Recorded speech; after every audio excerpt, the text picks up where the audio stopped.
भाषावाद सुरू असताना आता ठाकरेंच्या डरकाळीनंतर अमराठी व्यापारी मराठी शिकू लागले।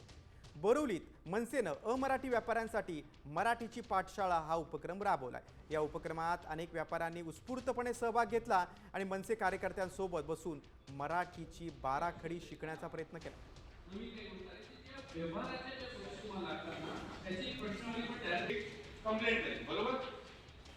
जर तुमच्या भाषेचा तुमच्या धर्माचा तुमच्या जातीचा जर अपमान केला की मानणार की नाही, मग आम्ही आमचा प्रयत्न काय पुन्हा मराठी।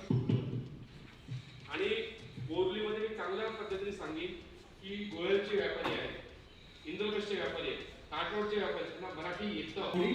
थोडं मराठी बोलण्यापेक्षा आपण व्यापारी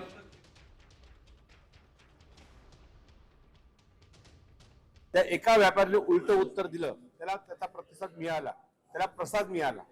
पण आमच्याकडचे व्यापारी हे मराठी बोलण्याचा प्रयत्नही करतात आणि बोलतातही।